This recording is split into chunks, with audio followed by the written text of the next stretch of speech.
All right, guys. Here we are, class one.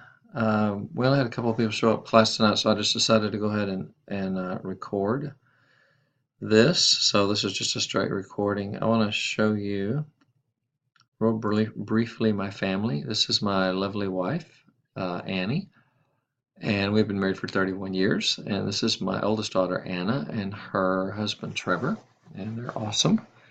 And this is the next daughter, age-wise down, Deborah Jo. And this is Sarah Marie. Sarah goes to college. Deborah's graduated and works for a accounting firm in downtown Dallas. Sarah goes to Samford University in Birmingham, Alabama. And Laura Beth is a senior high school at Flower Mound High School, and she has just signed to be a scholarship athlete with Texas A&M, and we are super, super proud and excited about that. And this is Gramps. This is my father. He is 89 years old and has Alzheimer's and lives with us, and we are his primary caregivers, and it is never a dull moment in our household, as you might imagine. All right. Here we are. Oops, that's the last. That is the last slide. Hold on a sec. Let me see if it'll start over if I do this. Let me just go up there. All right. So we have three primary elements that we look at when we look at crisis counseling. Crisis counseling is very different from regular counseling, I guess you'd say, all other types of counseling. One of the big focuses is the event. What happened? Why were they in crisis? What was the precipitating event? What precipitated this crisis for them? It could be a relational event. It could be a fire, a death, a trauma, attack, any number of things.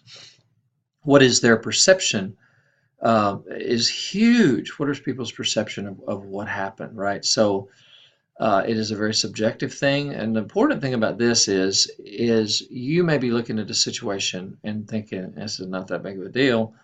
They are absolutely freaked out over it. You got to go with theirs and not yours. You got to work through it. They may be fine in a day or two, and you were right, or in a few minutes, and you were right. Especially with adolescents, sometimes it can be that way. It's the end of the world, and 10 minutes from now, they're laughing and talking, and they're fine. It's like, okay. Um, that's fairly normal, actually. But also we look at their level of functioning. So sometimes people they can't perform at work right. They don't go to work. They're relationally they're not taking care of their basic responsibilities and relationships and at home. They're just not functioning, and so that's something to really look at when we're dealing with crisis counseling. Um, Listening is hugely important. Probably if a counselor is going to make a mistake with crisis counseling, it's going to be not listening enough or not listening long enough. Sometimes it's hard to get people talking because they're traumatized, depending on how quick, how soon after the trauma you're talking to them. If it's right afterwards, sometimes you need to know, like, hey, I need you to talk to me. I need to know if you're okay. Did you at least look at me and acknowledge me, right? I mean, just you can be fairly assertive in crisis counseling. So why crisis counseling? Where did it start? It did not start in World War One. I think everybody was pick yourself up by the bootstraps and suck it up and go. More so in World War One, but World War Two. Um, there was a term called shell shocked. They used to call it what we call PTSD now, post traumatic stress disorder. They call it shell shocked. Um, so they begin to look at like, okay, what can we do with these guys that come back that are just completely freaked out and continue to be completely freaked out? There was also an incident at Coconut Grove in Boston, Massachusetts. There was a fire in a in a uh, uh, nightclub, I believe it was, and people couldn't get out, and so it was ugly. It was awful. It was a few people survived, but not many. I mean, it was like everybody died. It was just crazy, and so people were the whole community was very traumatized. So again, it was like, okay, let's look at what do we need to do. One of the things that they learned early on was that early intervention is important, extremely important. So the quicker we can intervene, the better chance of them being okay long term is. So theories, we're not getting into a lot of detail with theory, but there is a common theme, and that is looking at people's disequilibrium. So your equilibrium is your normal life, whatever normal is for you. That doesn't mean you have the same schedule every day, but there's things you do and things you take care of and things that's, your personal business and just stuff you do. But when people are traumatized enough or go through a crisis, sometimes they stop doing those things that you just normally do. And we're not talking about just a crazy schedule or a schedule that changes a lot. We're talking about people's ability. Really, this goes back to people's ability to function. And that is one of the common threads through many of the theories of dealing with crisis. We look at people's past experiences because that seems to play a large role in how well people do. When we say cognitive structures, that's a really fancy way of saying the way people think. If people tend to be pretty pessimistic and life is terrible and nothing ever works out for me and it's just destroyed my life and I'll never be the same again and I'm never going to get over this, well then that's a problem, right? That person's not going to do as well long term, probably recovering from a crisis as a person who has much more of an optimistic outlook on life. It's important to look at people's behaviors. What do they actually do? Do they start doing crazy things or drinking or whatever, fighting? Do they stop doing things that they normally would do? Sometimes that can be something as simple as taking a shower, like just personal hygiene. Um, Adaptational, it really is just what it sounds like. We adapt to the weather. If someone dies, we adapt, but sometimes it's more difficult. If people's circumstances changes, they have to adapt. They may have lost their house and their spouse, or their house and their kids, or their car. I mean, they have to adapt. They have to make changes, and so the adaptational theory um, looks at this through people's perceptions and interpretation. I really like the concept of how do people interpret events, and I think as Christians we have a leg up on people largely because we have the eternal hope and the foresight to say, okay, this is rough now, but we're going to be okay. Um, So we have event or situation. Again, in crisis counseling, that's really important. Like what happened, and they need to tell that story. They need to talk about it. They need to process it. What are people's resources? Sometimes people don't think they have resources. I was talking to this kid one time, and he just, nobody I can talk to, nobody I can talk to, nobody I can talk to. Okay. So I began to prod and poke and dig, and there was this aunt that just loved him. And I'm like, wait a minute. So if you called your aunt up and said, "Hey, I'm really hurting. Do you think we could talk?" And she was local, like, can I come over? Can we sit and have a cup of coffee together? I said, "What would you say?" And he's like, she'd probably say, "Okay, yeah, come on over and talk." I said, "Well, hello, there you go." And I wasn't like that about it, but yeah, it's like resource. So what is again, when we go back to the perception of people, what is people's perception of an event?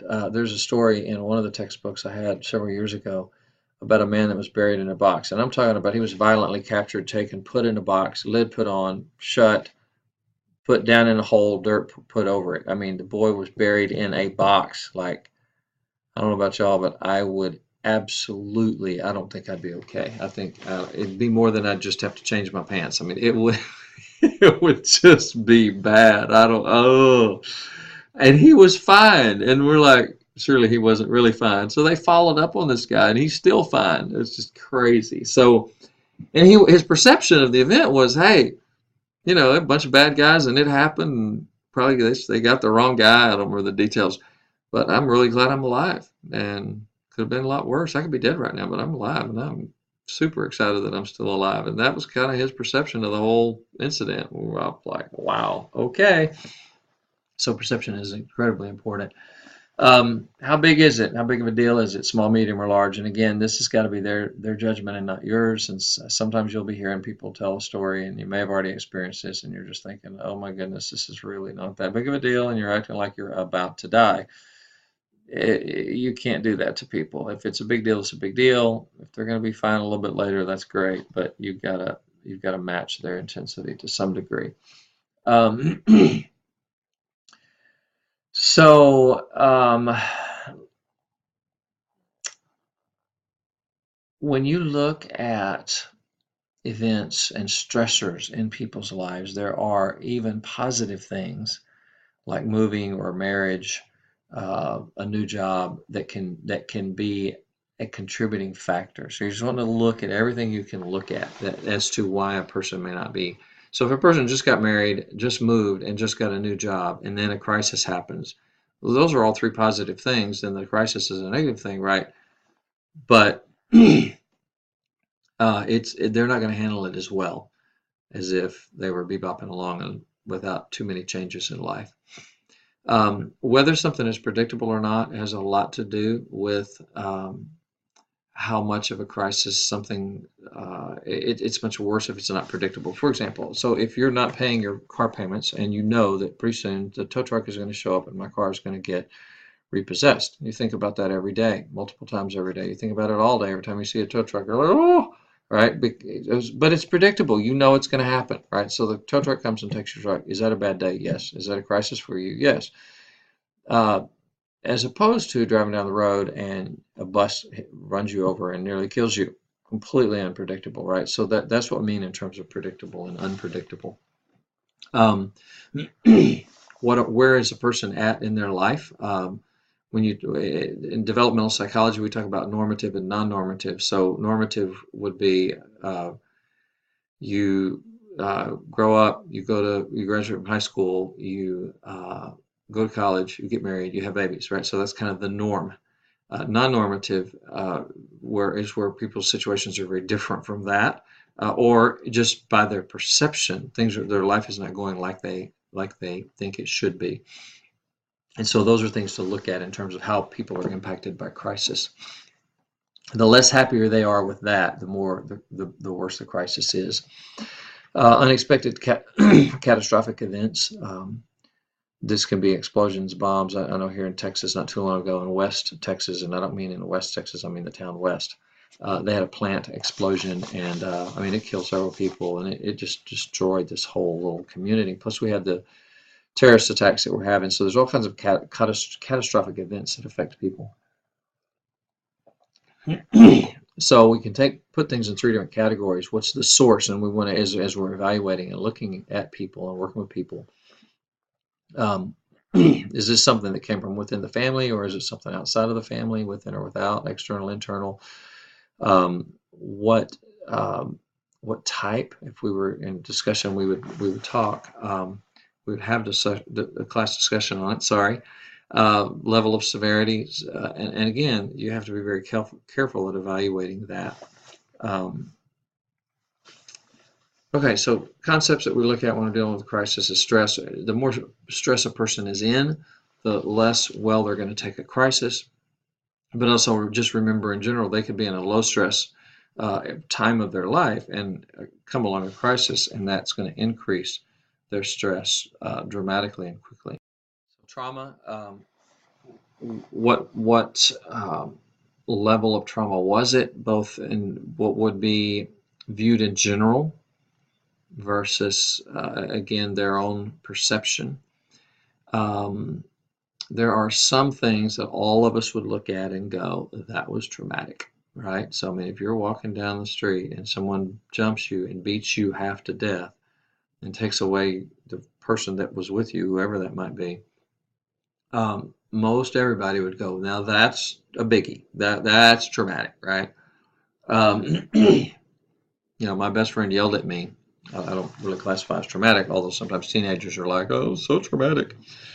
Um, what is people's response to trauma? What do they do initially, and what do they do long term, or short term and long term? Coping skills are an interesting thing and kind of a fun thing to think about. Drinking, drinking really really, really works, and it really, really works well, right? But it's short, very short-lived. It's anesthesia, right? It takes away all the pain. You don't think about, you're not worried about anything. You're not anxious about stuff. You're drunk. You're done. You're gone. Um, Works really well, but it's short term. Anesthesia always wears off, and it will destroy a person's life. So many people don't revert to negative coping skills that are that severe.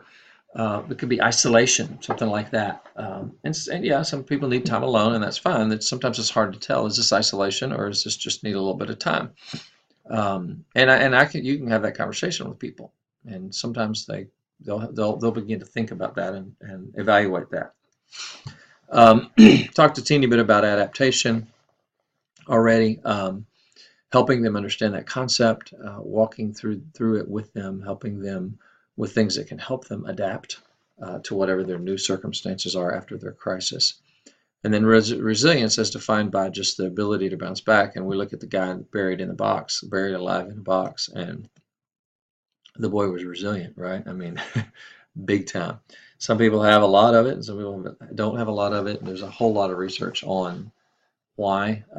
There's no definitive answers on that, but I've got some ideas, but we may talk later. Um, crisis counseling is unique to regular other types of counseling. It is very purpose driven. Your purpose is to get them through their crisis. Your purpose might be initially to get them safe. So remember, as we talk, just kind of in the backdrop, because there's sometimes as I'm talking, you're thinking, oh man, so you mean like we're at the burning, falling building? Yes. Other times it's like we got there just after the burning, falling building, and sometimes we caught them the next day or two or three or week, right? So just heard a story about a person that was two people were held at gunpoint at a bank as the bank was being robbed. One person's not doing well at all still, days, weeks later, and they're like not performing at work, they're not functioning, they're not doing well, and this is why. The other person had a little glitch for a little while, but ended up seems to be doing pretty well. Intervention was taking place on both of those people initially, but I don't think the intervention was effective. It just sounded like the intervention was effective with the person that's not doing well. So it's very purpose driven. The setting is important. The setting is always important. The setting is in crisis counseling, whether you're talking about it a week later or a month later or a year later, it's still about the setting, right? It's about that event. It's about what happened. The time is crucial. Again, the sooner we intervene, the better off the person's going to be long term. And then having a good, thorough intervention plan. Textbook talks about that. We'll get into that more in the class as time goes by. So the concept of collaborative roles is the importance of people working together and communicating. A person may be seeing a psychiatrist and on medications for anxiety and seeing a counselor or a psychologist or a social worker or some other kind of ministry, paraprofessional, somebody at a church ministering to them. Sometimes it's good for those professionals to talk. And then there's the first responders as well that might be right there in the mix of that. I think of 9/11 because that was a long time. They were all right there, right? So they were digging people out for days, weeks, and there were counselors there. There were psychologists, social workers, doctors. I mean, there was all kind of people there. That's a rare, obviously, type scenario, but it happens. But regardless, when someone's been worked with by multiple people, it's very helpful if those people communicate. All right, I love this little workplace safety standards. This guy's standing up on like, oh, help us. If you are ever in a situation where you need to intervene immediately or you walk up on a crisis scenario, obviously physical safety is the absolute most important first thing. You want to get people safe, and you're going to do pretty much anything and everything under your physical power to get people safe, hopefully. I heard a car crash over my back fence and jumped the fence and ran over there and started dialing. I looked and went, oh my, that's ugly. And I started dialing 911. That's why I jumped the fence and didn't walk around because I was like, this is not good. I mean, that car was destroyed. And so I came up to the lady. There was a little bit of blood, but not a lot of blood. I'm kind of evaluating. Everything's like, well, you know, middle of a busy street. Look up, look at cars, wave at them, make sure they see me, make sure they saw it right. So I'm physical safety, right? That's all we're about right there is physical safety. Smoke coming out of the car. I'm thinking, is that fire or steam? Pretty sure it's steam. Reach in, put the car in park, turn the car off, throw the keys on the floorboard. Then, okay, so physically, like, okay, we're good. We're safe physically, as safe as we can be. Her door wouldn't open, so I couldn't get her out of the way. That I don't know if she realized the door wouldn't wouldn't open, but that would not have boded well, I'm sure, for her had she known, like, I can't get out. You know, it's okay, ma'am, you're fine. She was hurt. She told me what hurt. I don't remember, leg or something hurt. I don't remember. This was several years ago, but then I began to talk to her, and you know, the help is on the way, and you're going to be okay. Look at me, you're fine. You know, just kind of work with her emotionally and psychologically. Spiritually, people do one of two things, broadly speaking, and there's all kinds of in betweens. I get that. They turn to God or turn away from God, and we really want to use this as an opportunity to help people turn to God in the midst of their crisis. Um, Cooperation is really about professionals cooperating with each other. If you're ever on a situation, be the most cooperative one there. If you're on a scene, right, a crime scene or a like 9/11, right? So if the law enforcement or fire are telling you, I need you to not go over there, you're like, yes, sir, yes, ma'am. Where do you want me to be? Not, oh, but I need to be over there, and I'm a counselor, so I get to go over there. No, no, no, no, no. You've got to submit and be respectful because it is their deal as far as life and death for them right then and there. So you want to help them ensure safety. You want to ensure your own safety. Do everything in your power to help others be safe as well. All right. As counselors, self-assessment is always important. Um, so we'll talk about it from a crisis viewpoint. How self-aware are you? Do you know what kinds of things bug you? Um, do you know that if someone is bloody that you can't handle that, right? So I mean, that's something real simple, right? But emotionally, are you aware of what kinds of things, or what kind of personalities, or what kind of people, or what kind of situations or settings really bother you? Do you have good boundaries? If someone you intervene with someone right at the beginning of their crisis, man, they may be thinking, oh, this is it. I got someone to talk to. They're going to be calling you at 2 o'clock in the morning. Well, I'm not talking to you at 2 o'clock in the morning. Sorry. If you know I had a panic attack and I was trying to call you, yeah, well, you need to get some medication for your panic attack because I am not talking to you at 2 o'clock in the morning. It's a good boundary, healthy boundary. It is part of self-care as well. I break self-care down in terms of spirit, soul, and body. So spiritually, am I caring for myself, doing my spiritual disciplines and growing spiritually? Soul, am I talking things out that bother me with other professionals and mature adult healthy people? And am I taking care of my physical body? And this could be in the midst of a crisis or in the midst of helping in a crisis. I think about, again, back to 9/11. Dude, there's like, I'm going to pass out if I don't stop and get some water, right? And then they're going to be trying to drag me out of the rubble and also, as opposed to the people that are really hurting and buried in the rubble. So the self-care is not only long-term, but it can be an on-the-spot kind of a deal as well. um, we want to have balance in our own lives, and we want to teach others balance as well. Uh, how well are you at assessing crisis yourself in the midst of a crisis? How am I doing? Am I doing okay? How do I feel physically? Am I holding up okay? Breathe, okay, Brad, stop and breathe. So I do that. I'm all uptight now. Okay, breathe. All right, good. I'm good. All right, let's back at it. I mean, it doesn't take much. It doesn't take but a minute. But ask yourself how you're doing. Transference and countertransferences are terms from Freud, and they're actually things that we still use from Freud. Freud had a lot of interesting things, like crazy things, but this is good stuff. So be aware of countertransference. Countertransference is when the person you're helping reminds you of somebody you don't like, or who has hurt you. It could be a family member or a friend, or it doesn't matter, a teacher. And the reason for that is you would potentially treat them more harshly than you would normally if that's going on. So you just want to be aware of that.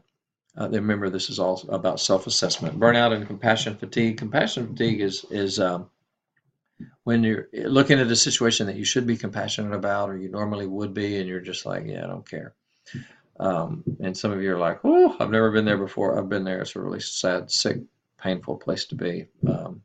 Really, really rough. I've been through some pretty severe burnout. Maybe I'll tell some stories as time goes. Vicarious trauma, when we look at people who work with sexual abuse victims frequently, or people out of sex trafficking world, they hear those stories time and time again, all day, every day. First responders, vicarious trauma. My neighbor, I love my neighbor. He's an amazing guy. He is a fireman for the Dallas Fire Department, and he's also a paramedic, and he sees some stuff. I've talked to him about it. I've not told him I'm concerned about it, but I'm like, dude, that's rough. You're dealing with a lot of trauma, and that rubs off on you. Woo! Into the slide show. Hallelujah.